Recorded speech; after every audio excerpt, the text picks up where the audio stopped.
Bonjour tout le monde, j'espère que vous allez bien. Dans cette première vidéo de ce nouveau format, j'aimerais bien vous parler de la fitness culture. Parce que dès qu'on ouvre un réseau social, que ce soit Instagram, TikTok, YouTube, Snapchat, on la retrouve tout le temps. Évidemment, si notre algorithme est basé sur le fitness. Mais avant qu'on aille plus loin, qu'est-ce que la fitness culture? La fitness culture, c'est tout ce qui entoure le fitness tendance du moment. Donc bien sûr, on va parler de tous les entraînements tendance du moment, les influenceurs hyper secs et musclés, les régimes hyper stricts et les standards de physique irréalistes.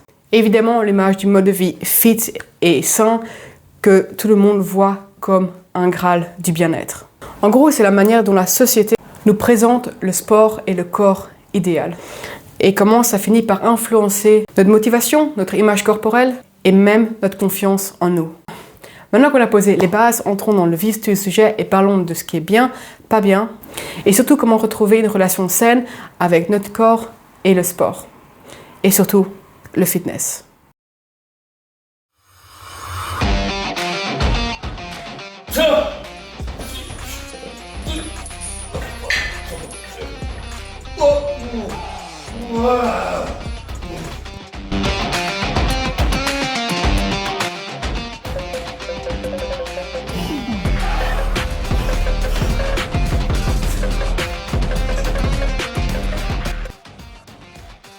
Le premier problème évident, c'est la pression du toujours plus.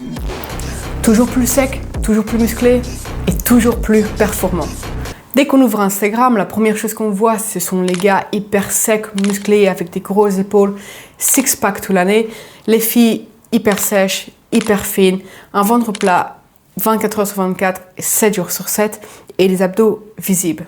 On trouve aussi des vidéos de transformation avant-après en 3 mois. Et des séances de cardio de fou ou des entraînements irréalisables.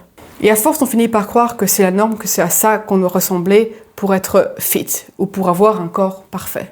Sauf qu'on a tendance à oublier beaucoup de choses, comme la génétique, les filtres, les retouches, la lumière parfaite, le dopage, les diètes extrêmes et pas tenables, les photos prises après un pump et même parfois des déshydratations de plusieurs jours. Par exemple, sur Instagram, on retrouve énormément de photos de gars hyper secs et musclés. Mais généralement, ces photos sont prises juste après l'entraînement, avec un gros pump, une lumière descendante, une lumière un peu tamisée.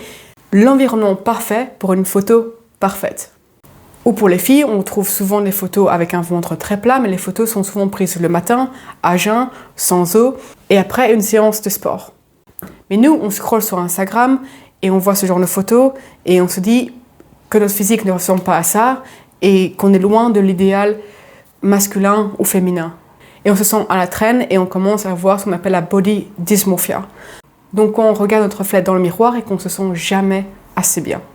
Alors qu'en réalité, on est humain et que pour un être humain sain, le taux de masse grasse qu'on voit sur Instagram est souvent beaucoup trop bas.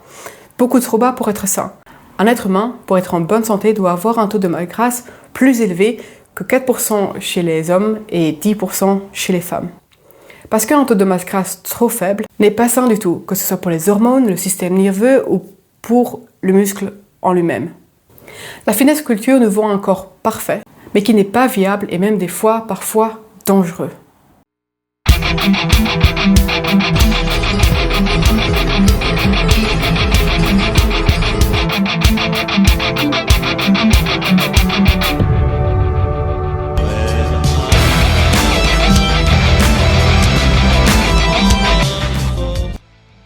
Un autre problème dans la fitness culture, c'est le dopage. On en parle rarement ouvertement, mais il est partout. Chez les hommes, c'est souvent plutôt difficile à deviner si oui ou non ils sont dopés, parce que les hommes ont un taux de testostérone plus élevé, ce qui fait qu'ils prennent le muscle plus vite, en prenant moins de gras, avec moins de fatigue, et peuvent avoir un taux de masse musculaire beaucoup plus élevé que chez les femmes. Et c'est aussi pour ça la raison que sur Internet, on trouve énormément de vidéos nationaux, dopé ou pas dopé, ou de analyse physique. Les gens n'arrivent plus à deviner ce qui est naturel ou pas, ou ce qui est atteignable naturellement. Donc un jeune qui va être nouveau dans le monde du fitness va scroller sur Instagram, trouver toutes ces photos, et va se dire que c'est le physique qu'il veut atteindre, sans se rendre compte que ces gens sont dopés. Et donc il va commencer la muscu et ne sera jamais content de son corps et va se trouver trop faible ou pas assez musclé en comparaison à ces personnes sur Instagram. Mais la plupart de ces gens sont sous dopage. Même s'ils ne l'admettent pas, un jour la vérité arrive toujours, mais la plupart des gens ne l'admettent pas, et créent un idéal physique inatteignable et dangereux pour les jeunes. La plupart des influenceurs ne sont donc pas honnêtes. Ils prétendent être naturels alors qu'ils ne sont pas du tout et prennent énormément de dopage. Évidemment, ils le font parce que ça rapporte plus d'argent, plus d'abonnés, ça vend des programmes, ça vend des compléments et ça nourrit la légende du corps parfait. Mais chez les femmes, c'est souvent assez visible parce que les femmes ont moins de testostérone, donc ce sera plus difficile pour elles de prendre du muscle. Donc généralement, quand on voit sur Instagram des femmes hyper sèches et musclées avec quand même énormément de muscles, on se doute bien qu'elles sont sous dopage. Mais ça n'enlève pas le fait que les gens veulent atteindre ce physique, que les femmes sur Instagram veulent se vendre, que les femmes sur Instagram veulent un six-pack. Même en sachant qu'elles sont dopées, on veut quand même avoir ce physique. Toujours plus de muscles et toujours avoir un ventre plus plat. Ces physiques deviennent donc la référence, ces physiques donc attirent et évidemment attirent plus de nombre d'abonnés, plus de ventes et on veut tous leur ressembler.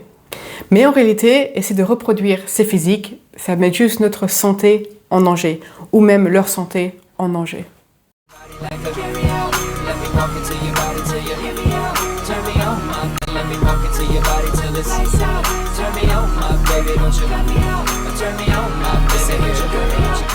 Une autre tendance de la fitness culture, c'est l'intensité à tout prix.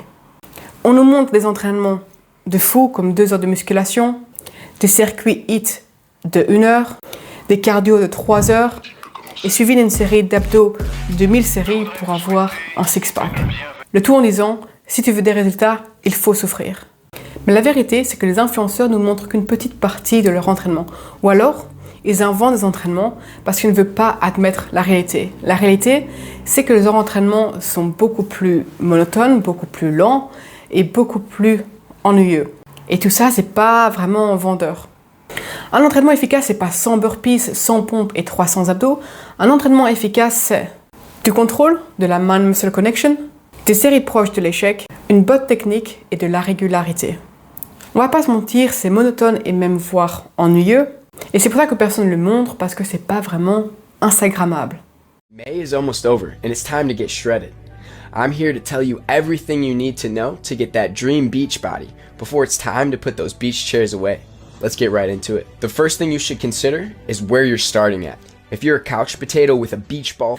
La fitness culture est devenue un marché énorme. Parce que là où il y a de l'audience, il y a de l'argent. Et on peut facilement le voir avec tous les programmes de perte de poids en 2 semaines, ou les transformations miracles en 2 semaines, les détox, les cures de jus, les compléments magiques, les packs prises de masse extrême, les brûleurs de graisse, et tout ce qui est e-book générique ou programme miracle. Tout ça, c'est du pur marketing. Évidemment, tout n'est pas à jeter. Prenons par exemple Jeff Nippard sur YouTube qui font des programmes qui sont extrêmement bien faits, qui sont plutôt sur la longue durée, qui sont pas trop chers et qui sont vraiment scientifiques. Donc tout n'est pas à jeter dans le monde du fitness, mais la plupart des gens que l'on voit qui vendent des programmes, c'est souvent du pur marketing, juste pour faire de l'argent. Un bon programme, ça devrait être individualisé, mais ça devrait aussi être faisable dans n'importe quelle salle, être construit sur une progression et sur la répétition, parce que avec la répétition vient la progression, mais surtout devrait être adapté au niveau de la personne qui achète le programme. Parce qu'on n'a pas tous le même corps, on n'a pas tous les mêmes blessures, on n'a pas tous le même métabolisme, on n'a pas tous la même façon de s'entraîner ou de s'aimer s'entraîner. Donc tous les programmes avec des promesses irréalistes, c'est du marketing pur. Et évidemment, ça vaut aussi pour tout ce qui est programme perte de poids ou tous les régimes miracles. En vrai, la base du fitness, c'est pas compliqué. Évidemment, le fitness, ça peut être difficile si on s'y intéresse vraiment et on regarde tout ce qui est science derrière, mais la base du fitness pour déjà avoir un corps qui nous plaît, être sain et en bonne santé, c'est assez facile. Le plus important, c'est de manger assez de protéines, parce que généralement, les femmes ne mangent pas assez de protéines. C'est de dormir assez. On a tendance à oublier ou pas réaliser à quel point le sommeil est crucial dans le monde du fitness, pour avoir un corps en bonne santé. S'entraîner avec intensité, donc pas s'entraîner à la blessure, mais s'entraîner avec une bonne intensité. Il faut sentir le muscle, il faut sentir qu'on arrive à la limite, qu'il nous reste 1 ou 2 répétitions avant de ne plus pouvoir faire de répétition. Il faut sentir le corps travailler. Si vous pouvez lire un livre en faisant un exercice, vous ne travaillez pas avec un sort d'intensité. Il faut ressentir le muscle, il faut ressentir la brûlure, il faut aller presque à la limite. Pas toucher la limite, mais presque arriver à la limite de la failure musculaire. Il faut aussi être patient parce que prendre du muscle, ça prend du temps, ou perdre du poids, ça prend du temps. Et il faut aussi léger avec un léger déficit ou un léger surplus en fonction de nos objectifs. Et tout le reste, c'est du bruit et c'est du marketing.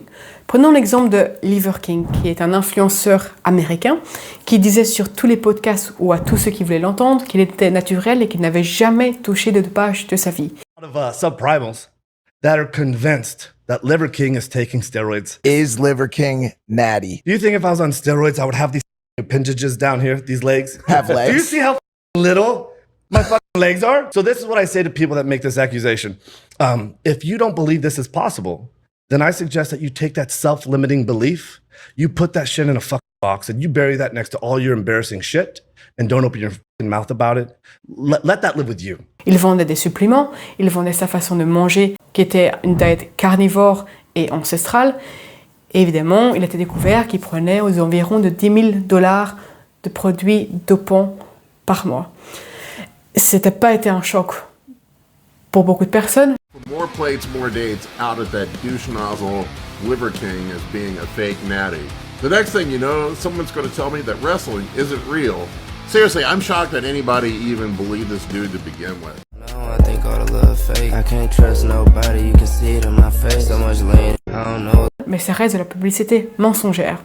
Il vendait une manière de vivre, il vendait des suppléments pour lui ressembler, donc en étant sec, musclé et avec un corps qui disait sain et qui disait en bonne santé, alors qu'en vérité, il avait eu son corps en se dopant. Évidemment, comme je dis, c'est de la publicité mensongère.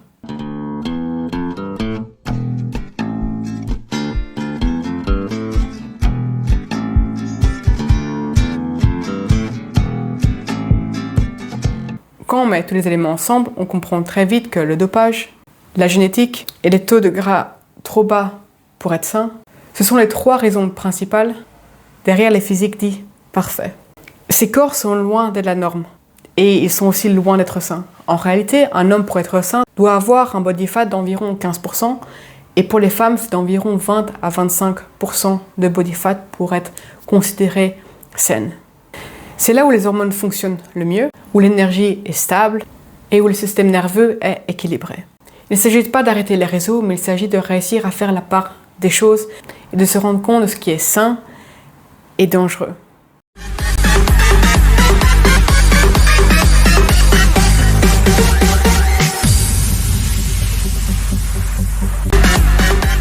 Je ne prétends pas avoir la solution parfaite, mais je peux parler de mon vécu.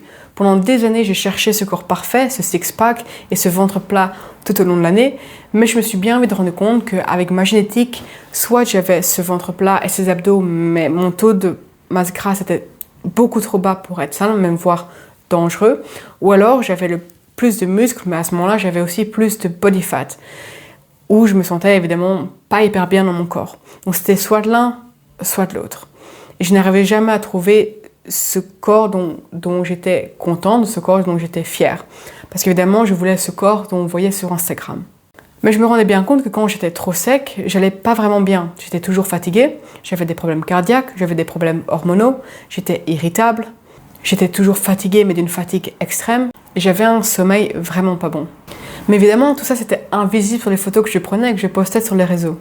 Aujourd'hui, j'ai un body fat entre 20 et 25%, donc qui est vraiment dans la norme, ou qui est considéré sain pour une femme, et je me sens beaucoup mieux. J'ai plus d'énergie, j'ai plus de problèmes hormonaux, je suis plus saine et plus équilibrée. Évidemment, il m'a fallu du temps pour accepter ce corps, pour accepter ma génétique, mais je suis aussi plus forte que je n'ai jamais été auparavant. Je me sens mieux à la salle, et j'ai aussi appris à me sentir bien dans mes vêtements.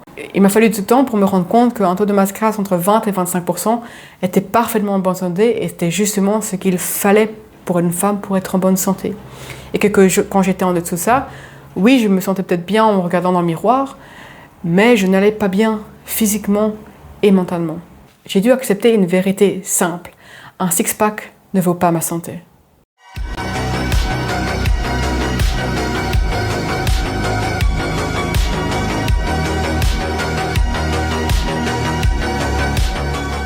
En conclusion, prenez soin de votre corps et arrêtez de vous comparer. Même si ça paraît difficile, même si ça prend du temps, et même si vous devez voir ce message plusieurs fois avant de le réaliser. Le jour où vous comprendrez que votre valeur ne dépend pas d'un pourcentage de body fat, je peux vous assurer que votre vie changera et que vous serez bien plus heureux ou heureuse. Tout ce qu'on voit sur Instagram, YouTube, ou Snapchat ou TikTok, ce sont à un moment donné dans la vie. Ils ne ressemblent pas à ça toute l'année. Généralement, ils font ce genre de vidéos ou photos pendant un certain temps de l'année, une période de l'année quand ils sont le plus secs ou les plus sèches. Et ensuite, ils font ce qu'on appelle un bulk et prennent plus de poids. Donc, ce qu'on voit sur les réseaux, ce sont seulement à un moment donné de leur vie. Je suis sûre que si vous les croisez demain, il y a peu de chances qu'ils ressemblent à la photo qu'ils ont prise. Et même si c'est le cas, rappelez-vous la génétique, le dopage et tout ce qui s'ensuit. Votre corps vous appartient, on n'a qu'un seul corps, il faut apprendre à l'accepter. Il faut réussir à faire ce qu'on peut avec notre génétique, notre temps et notre style de vie. Tout le monde n'a pas la chance de dédier sa vie au fitness. La plupart des gens ont un travail où ils font un 9 to 5, donc ils travaillent du matin au soir, ont des enfants, ont un travail extrêmement demandant. On n'a pas tous la chance de pouvoir dédier notre vie au fitness comme ces gens sur Instagram le font. Et ils sont aussi évidemment payés par les marques pour le faire. Donc faites ce que vous pouvez avec votre génétique, comme moi j'ai fait ce que je peux avec ma génétique. Il faut juste apprendre à accepter son corps. Et quand on arrivera à faire ça, on arrivera enfin à réaliser à quel point le fitness est un sport super. Le fitness c'est une communauté. C'est pas un sport démoniaque. C'est pas quelque chose dont il faudra avoir peur. Mais au contraire, le fitness est un sport qui est super bon pour la longévité. Si vous faites du fitness aujourd'hui, votre corps de demain vous remerciera. Donc allez à la salle, entraînez-vous, faites ce que vous pouvez, entraînez-vous avec intensité, mangez sainement, dormez et vous verrez déjà des résultats. Ne vous compliquez pas la vie, ne dépensez pas des centaines d'euros dans des programmes inutiles. Suivez ces simples conseils et je vous promets que vous ferez déjà beaucoup de progrès. J'espère que vous avez aimé cette première vidéo dans ce nouveau format. Si oui, n'oubliez pas de laisser un like. Abonnez-vous, ça m'aide énormément et on se retrouve bientôt dans une nouvelle vidéo.